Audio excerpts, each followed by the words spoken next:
Everyone, welcome back to my channel and welcome back to another vlog. So दोस्तों, आज हम लोग का दार्जिलिंग में लास्ट डे है, इसलिए हम लोग को बहुत ही ज़्यादा ख़राब लग रहा है और मैं तो बहुत ही ज़्यादा सैड हूँ, क्योंकि आप लोग ये देखिए, इतनी अच्छी वादियों को छोड़ कर के हमें वापस अपने घर जाना पड़ रहा है। तो उससे पहले हम लोग सुबह सवेरे यहाँ उठ जाते हैं और चले जाते हैं किचन में चाय बनाने के लिए, जो कि ये है दार्जिलिंग की लोकल चाय पत्तियाँ। और इसका चाय का टेस्ट बोलना मतलब आई एम स्पीचलेस, सही बात बता रहे हैं। और इतना अच्छा चाय लग रहा है, और सबसे अच्छा बात तो ये है कि हम लोग खुद अपने हाथों से बना के पी रहे हैं। सही में होम स्टे का ये हमको अच्छा लगता है कि आप जो चाहे जैसा चाहे आप खुद बना के खा सकते हैं, पी सकते हैं, और किचन का सामान भी आप वैसे यूज़ कर सकते हैं। तो हम लोग यहाँ गए थे चाय बनाने, तो हम लोग से पहले पता नहीं कोई और अपने लिए बनाया था यहाँ मिल्क टी, जो कि सुबह सवेरे मेरे लिए मिल्क टी खाली पेट में पीना मेरे लिए सही नहीं है, इसलिए मैं नहीं पीती हूँ। और यहाँ पर इधर देखिए, मेरी बहन दोनों यहाँ से पानी निकाल रही है चाय बनाने के लिए। और आप लोगों को बता दूँ, और इस होमस्टे के जो ऑनर हैं वो लिटरली हम लोग से सुबह सवेरे मिलते हैं, और जब वो किचन आते हैं हम लोग को देखते हैं कि हम लोग कुछ बना रहे हैं, तो हम लोग से ये बात कह के जाते हैं कि आप लोग कुछ भी बनाइए लेकिन बर्तन साफ़ मत कीजिएगा। तो कितना अच्छा लगता है ना, इतना सारा बर्तन गंदा करो और साफ़ कोई और करेगा। सो दोस्तों, ये देखिए फाइनली हम लोग का चाय बन गया, और हमने जो केक लिया था कप केक, उसके साथ हम इस चाय को और इन वादियों के बीचों बीच में एंजॉय कर रहे हैं और इसका लुत्फ़ उठा रहे हैं। दार्जिलिंग आए और चाय का मज़ा ना ले, भला ऐसा हो सकता है? और वो भी इन वादियों के बीच में, इन खूबसूरत सी जगहों के बीच में चाय का मज़ा ना ले तो क्या ही दार्जिलिंग आए। इसके बाद हम लोग बैठ जाते हैं यहाँ टेरेस में, और टेरेस में भी ऐसे शेल्टर लगा हुआ है, तो हम लोग यहाँ पर सबको एक साथ ब्रेकफास्ट कर रहे हैं। और जो भी हम लोग के पास थोड़ा बहुत टाइम है, हम लोग उसको अभी एक साथ स्पेंड कर रहे हैं, क्योंकि यहाँ से वापस सिलीगुड़ी जाने के बाद हम लोग सब इधर उधर हो जाएंगे। और ये रहा हमारा ब्रेकफास्ट, जो कि मेरा फेवरेट है। दार्जिलिंग आकर के अपना जो फेवरेट है झारखंडी वाला ब्रेकफास्ट नाश्ता, उसको ना खाए वाला हो सकता है। और सही में इतना मज़ा आया, और इन पहाड़ों के बीच में, वादियों के बीच में, वो भी मसाला मुड़ी खा करके, वो भी ब्रेकफास्ट में। आप लोग कमेंट में ज़रूर बताइएगा, जितने भी लोग दार्जिलिंग गए हैं कभी, क्या आपने भी हमारे तरह इस तरह झालमुड़ी को एंजॉय किया है इन हुस्न वादियों के बीचों बीच में। और ये रहा हम लोग का होम स्टे, जो कि बाहर से कुछ इस तरह से दिखता है, और इस तरह से ये बालकनी है, जो कि बालकनी से आप लोग ये बाहर का सीन कुछ इस तरह से आप लोग देख सकते हैं। और आप लोग को मैं लास्ट बार दिखा रही हूँ, क्योंकि अभी हम लोग निकल चुके हैं अपने वापस घर की ओर। तो बाय बाय दार्जिलिंग, फिर पता नहीं कब मिलेंगे, लेकिन मिलेंगे जल्द ही। और इसके बाद मैं लास्ट बार चली जाती हूँ ग्लेनरिस, जो कि अपने फैमिली वालों के लिए मैं यहाँ का केक ले जाने वाली हूँ, क्योंकि मैंने तो ट्राई किया, मुझे बहुत ही ज़्यादा अच्छा लगा। तो मैंने सोचा कि क्यों ना मैं अपने घर वालों को भी ट्राई करवाऊँ, और इसलिए मैंने यहाँ 2 केक्स लिए, जो कि एक स्पेशल मेरे लिए भी था, क्योंकि मुझे फ्रूट्स वाला पसंद नहीं है, इसलिए एक फ्रूट्स वाला था और एक फ्रूट्सलेस था। और यहाँ केक लेने के बाद फिर मैं इधर उधर देख रही थी कि मुझे और क्या क्या लेना चाहिए, और इसके बाद मैं चली जाती हूँ बिलिंग काउंटर पर। और जब तक मेरा बिलिंग हो रहा है, तब तक मैं इधर से अपने आप को मैं निहार रही हूँ। तो दोस्तों, आज मैंने ये बॉडीकॉन ड्रेस पहना है, और कुछ मैंने इस तरह से लाइट मेकअप किया है। तो आप लोग कमेंट में ज़रूर बताइए कि मैं आज कैसे लग रही हूँ। अपने आप को निहारने और बिलिंग करने के बाद फाइनली मेरा केक पैक हो गया। और फिर चलिए तब हमारे साथ इस रास्ते में आगे, और इस तरह से फिर मैं पहुंच जाती हूँ मॉल रोड। और जो कि मॉल रोड पहुंचने के बाद मुझे सुबह सवेरे दिख जाते हैं ये कुछ बच्चे, जो कि कराटे सीख रहे हैं। और मैं जितना दिन दार्जिलिंग में रही, इतना दिन मुझे नहीं दिखा, लेकिन मैं जब आज जा रही हूँ वापस, तो मुझे आज ये सुबह दिख जाता है कि यहाँ बच्चे कराटे भी सीखते हैं। मॉल रोड से वॉकिंग डिस्टेंस पर ही था ये सेंट एंड्रयूज चर्च, जो कि मुझे नहीं पता था कि ये चर्च बंद है। और मैं जब जाती हूँ इस चर्च की तरफ तो मुझे पूरा बंद दिखता है, कोई नज़र नहीं आता है। फिर कुछ देर बाद वहाँ के लोकल से मैं पूछती हूँ कि आज चर्च खुला था क्या सवेरे, तो उन्होंने कहा कि नहीं, चर्च आज नहीं खुला है, बंद है, क्योंकि चर्च में काम चल रहा है इसलिए। और इस तरह से अपने मन को ख़राब करने के बाद हम सोचते हैं कि कोई बात नहीं, फिर चलो तब वापस सिलीगुड़ी चलते हैं, क्योंकि मेरा प्लान था कि आज संडे भी है, आज सुबह यहाँ का चर्च अटेंड करके देखते हैं, इसके बाद फिर मतलब आज वापस रिटर्न जाएंगे। इसलिए सारा कुछ हमने जल्दी जल्दी किया, जल्दी ब्रेकफास्ट किया, फिर जो कुछ भी हमें मॉल रोड में लेना था हम जल्दी जल्दी शॉपिंग किए और यहाँ चर्च अटेंड करने के लिए। फिर क्या था दोस्तों, हमारा भाग्य ही नहीं था। फिर इसके बाद हम चले जाते हैं नीचे की और जहाँ से हमें गाड़ी पकड़ना है, हमें गाड़ी लेना है। इसके बाद फिर हम निकल जाते हैं सिलीगुड़ी की। और ये देखिए हमारे बगल से पार हो रहा है टॉय ट्रेन, जो कि अभी तक मेरा नसीब नहीं खुला है इस टॉय ट्रेन में चढ़ने के लिए। जब खुलेगा तब आप लोगों को अगले व्लॉग में मैं दिखा दूँगी कि मैं भी कभी टॉय ट्रेन में चढ़ी। बट फ़िलहाल अभी आप लोग ये हुस्न वादियों को देखिए मेरे साथ इस सफ़र में, आप लोग भी एंजॉय कीजिए। दोस्तों ऐसा क्यों होता है कि जब हम कहीं टूर में जाते हैं तो जाते समय हमें ज़रा सा भी नींद नहीं लगता है, क्योंकि हम शायद बहुत ज़्यादा एक्साइटेड रहते हैं उस जगह को देखने के लिए।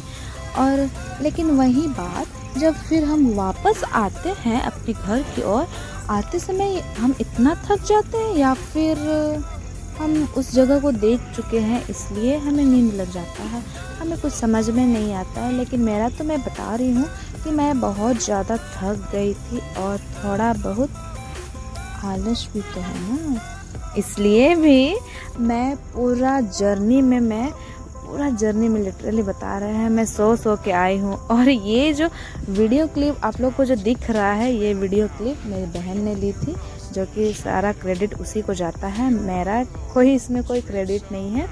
मैं बहुत ज़्यादा सो के आ रही थी, मुझे तो याद भी नहीं था कि कब मतलब हम लोग का गाड़ी रुका और लंच करने के लिए, मुझे ज़रा सा भी कोई आइडिया नहीं था। बस जब गाड़ी रुका तो मुझे उठाया गया, तब जाके मुझे ये भी समझ में नहीं आया कि मतलब हम लोग का लंच के लिए गाड़ी रुका है। हमको तो लगा शायद हम लोग पहुंच गए हैं, हम अपना लिटरली बता रहे हैं, हम अपना सामान सब लेकर के उतर रहे थे। फिर मेरे दोस्त ने कहा कि नहीं, अभी हम लोग को लंच के लिए होल्ड किया गया है, इसीलिए। तब जाके मेरी आँख खुली, ओह अच्छा हाँ लंच करना है। और ये देखिए लंच कितना ही अच्छा और स्वादिष्ट लग रहा है। सही में इधर का थाली और इधर का थाली में जो सब्जी दाल सब रहता है, सलाद सब रहता है, बहुत ही ज़्यादा स्वादिष्ट रहता है। और जो कि हम लोग के तरफ से तो मैं कहूँगी कि इधर का रेट कुछ ज़्यादा ही है, थाली का रेट। हम लोग की तरफ तो 60 या 70 के बीच में, हाँ 60-70 के बीच में ही वेज थाली रहता है, लेकिन इधर नहीं, वेज थाली ही आपका पड़ेगा इधर 120, 110, 30 ऐसा ही कुछ। मतलब जितना दिन मैंने दार्जिलिंग में खाया उतना दिन का बता रहे हैं। अगर आप लोग को इससे कम का मिला होगा तो आप लोग कमेंट में ज़रूर बताइएगा। और ये देखिए फिर लंच करने के बाद हम लोग जा रहे थे और जाते जाते हम लोग को क्या दिख जाता है कि उधर से कोई पैराग्लाइडिंग कर रहा है, जो कि मेरा भी बहुत ही ज़्यादा इच्छा था, लेकिन हमको एग्जैक्ट लोकेशन नहीं मालूम था कि दार्जिलिंग में कहाँ होता है ये पैराग्लाइडिंग, तो फिर इसलिए मैं मिस कर गई। कोई बात नहीं, ट्राई करूँगी नेक्स्ट बार, फिर जब आऊँगी तो मैं ये एडवेंचर ज़रूर करूँगी। और जब मैंने लंच किया तो लंच करने के बाद इतना ज़्यादा एनर्जी आ गया मेरे अंदर, इसके बाद तो पूछो ही मत। पूरा गाड़ी हम लोग हंसी मजाक करते हुए जा रहे थे, इतना ज़्यादा हम लोग हंसी मजाक करते हुए जा रहे थे कि ड्राइवर भैया भी सोचने लगे कि मैं किन लोगों के बीच में आके फंस गया हूँ, तौबा तौबा, मैं आगे से ऐसे लोगों को अपना गाड़ी में ना बैठाऊँगा, ऐसा सोच रहे होंगे। लेकिन ड्राइवर भैया भी तो तभी से अकेले बैठे थे, मीन्स हम सारे लोग तो सो गए थे लगभग, तो वो अकेले बोर हो रहे होंगे, इसलिए हमने सोचा कि चलो भैया को भी थोड़ा एंटरटेन करते हैं और हंसी मजाक करते हैं। और ये हंसी मजाक करते करते फाइनली हम लोग पहुंच गए सिलीगुड़ी। और इसके बाद मैं चली जाती हूँ ये सिलीगुड़ी का मॉल। हम लोग टाइम से पहले ही पहुंच गए थे और हम लोग का गाड़ी था वहां से 5:30 या 6 बजे करीबन। तो हमने सोचा कि चलो तब तक मॉल होके आते हैं, क्योंकि इतना देर तक बस स्टैंड में क्या करेंगे, इतना ज़्यादा गर्मी भी लग रहा था। इसलिए फिर हम लोग निकल जाते हैं मॉल की ओर। और ये देखिए, मॉल पहुंचने के बाद यहाँ पर पता चलता है कि आज मॉल में कुछ प्रोग्राम होने वाला है। और यहाँ बाहर में ही आप लोग देख सकते हैं कि आज मैंगोज़ का एग्जीबिशन भी चल रहा है। इसमें मुझे क्या, मैं तो चली जाती हूँ मॉल के अंदर। और अंदर जाने के बाद इतना सारा शॉप्स देखने के बाद मुझे भी कुछ लेने का इच्छा हुआ, बट अभी अपने आप को कंट्रोल करना है, अपनी ये इच्छा शक्ति को कंट्रोल करनी है। और कंट्रोल करने के बाद मैं फिर आगे बढ़ती हूँ। मैं एक्सप्लोर करती हूँ कि इसके अंदर कौन कौन सा ब्रांड का शॉप है। और ये देखिए, आप लोग को ब्लॉग में, वीडियो में दिख ही रहा होगा।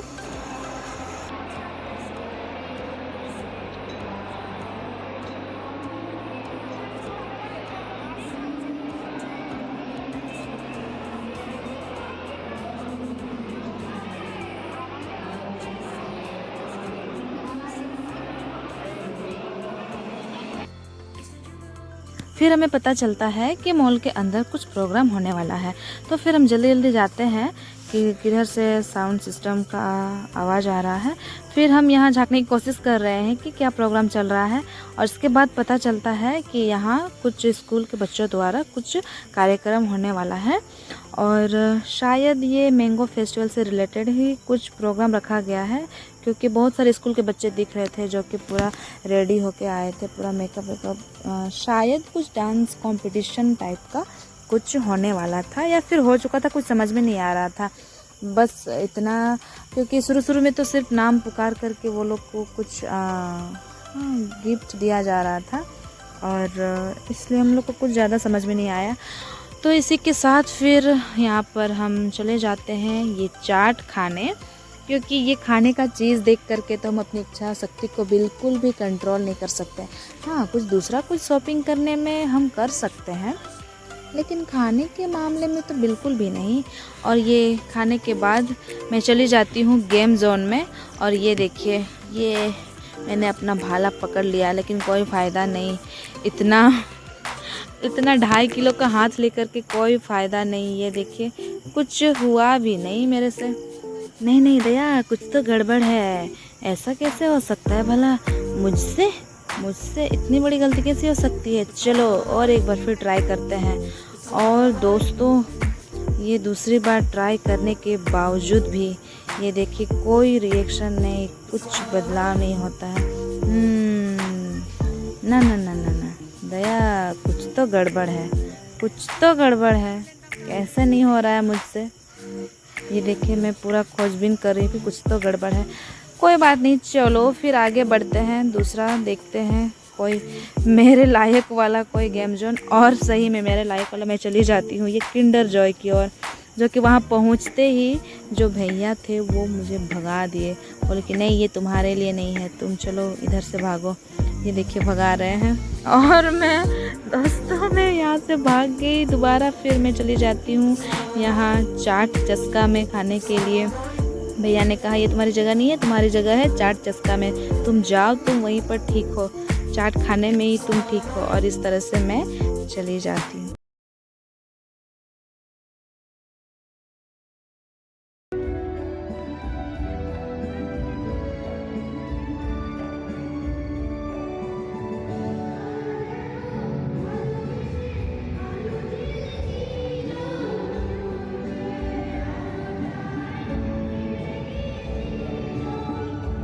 इस तरह से लास्ट में आइसक्रीम खाने के बाद मैं आज के खाने पीने के सेशन को यहीं पर समाप्त करती हूँ और आगे बढ़ती हूँ अपने गंतव्य की ओर। और मैंने बुक किया था ये रॉयल क्रूज़र, जो कि मुझे हाल फिलहाल में ही पता चला कि ये बस जो है, ये रॉयल क्रूज़र जो है वो शाहरुख खान का फेवरेट बस में से है। क्या सही में ऐसा है? अगर हाँ तो आप लोग कमेंट में ज़रूर बताइए। तो चलो फिर ये शाहरुख खान की फेवरेट बस में हम भी ट्राई करते हैं कि ऐसा इसमें ख़ास क्या है, जो कि दिखने में तो बहुत ही ज़्यादा लग्जरी दिख रहा है। बाहर से आप लोग देख सकते हैं, काफ़ी अच्छा लग रहा है। अब पता चलेगा अंदर जाने के बाद ही। तो सबसे पहले हम लोग यहाँ अपना अपना लगेज रखवा रहे हैं नीचे में, क्योंकि अंदर में कोई जगह नहीं है लगेज रखने के लिए। हाँ जगह है लेकिन वो बड़ा ट्रॉली के लिए नहीं है, इसलिए तो ये फिर हम अंदर आ गए। और अंदर आते ही ये देखिए दोस्तों, ड्राइवर का सीट एकदम पूरा नीचे है और हम लोग का सीट पूरा ऊपर। और ये यहाँ ऊपर जाने के बाद ये देखिए हम लोग का सीट कुछ इस तरह से है। सीट में ब्लैंकेट भी रखा है क्योंकि एसी वाला बस है तो कुछ ज़्यादा ही ठंडा लगने वाला है। और इसके साथ ही वाटर बॉटल भी इंक्लूड है। सही में दोस्तों मैं आप लोगों को बता रही हूँ कि मैं जब इस सीट पर बैठी तो मुझे बहुत ही ज़्यादा कंफर्टेबल लगा। हम लोग की तरफ भी एसी बस और नाइट बस चलता है, लेकिन जितना कंफर्टेबल मुझे इस बस में लगा उतना कंफर्टेबल नहीं लगता है। और इस बस में कंफर्टेबल के साथ ही साथ मतलब ये सब ब्लैंकेट वाटर बॉटल सब प्रोवाइड किया जाता है, लेकिन हम लोग के इधर नहीं किया जाता है। तो मुझे ये सब चीज़ बहुत ही अच्छा लगा, तो इसलिए भी शायद ये बस मतलब रॉयल क्रूज़र शाहरुख खान की फेवरेट बस में से है। तो जो लोग आप लोग ट्राई किए हैं, एक्सपीरियंस किए हैं, आप लोग ज़रूर कमेंट कीजिए कि आप लोग को भी ये रॉयल क्रूज़र बस आप लोग को अच्छी लगी है। और जिन्होंने ट्राई नहीं किया है, एक्सपीरियंस नहीं किया है, आप लोग को जब कभी मौका मिले आप लोग ज़रूर से ज़रूर इस बस में ट्रैवल करके अपना एक्सपीरियंस शेयर कीजिएगा। और हाँ इसी के साथ ये देखिए पूरा पैर मतलब जैसे हमको कंफर्टेबल लग रहा है पैर पसार के बैठने में, वैसे ही बैठ गए। और ये शाम होने को चली, पूरा शाम ढल रही है और हम लोग का बस भी रवाना हो चुकी है हमारे गंतव्य की ओर। और इस तरह से दोस्तों फिर हम पहुंच जाते हैं फाइनली मालदा। और मालदा पहुंचने के बाद हम चले जाते हैं स्टेशन की ओर, क्योंकि हमें मालदा से फिर ट्रेन पकड़नी है अपने घर की ओर जाने के लिए। तो इस तरह से बहुत देर वेट करने के बाद फाइनली सुबह हो जाता है और हम लोग ट्रेन में चढ़ जाते हैं अपने घर की ओर जाने के लिए। तो दोस्तों आप लोग को ये वीडियो कैसी लगी आप लोग कमेंट में ज़रूर बताइए। और हाँ आप लोग भी अपना ट्रैवल का एक्सपीरियंस, अपना टूर का एक्सपीरियंस जरूर शेयर कीजिए हमारे इस कमेंट के द्वारा। और हाँ जिन्होंने मेरे चैनल को सब्सक्राइब नहीं किया है आप लोग भी मेरे चैनल को जल्द से जल्द सब्सक्राइब कर लीजिए। और फाइनली अब वो घड़ी आ चुकी है एक दूसरे को बाय बोलने की, क्योंकि हम लोग अपना गांव पहुंच चुके हैं और अभी अपने अपने घर की ओर हम लोग रवाना हो रहे हैं। सो दोस्तों बाय बाय, टेक केयर, फिर मिलते हैं नेक्स्ट ब्लॉग में। तब तक के लिए stay tune my channel. Bye bye, शायोनारा।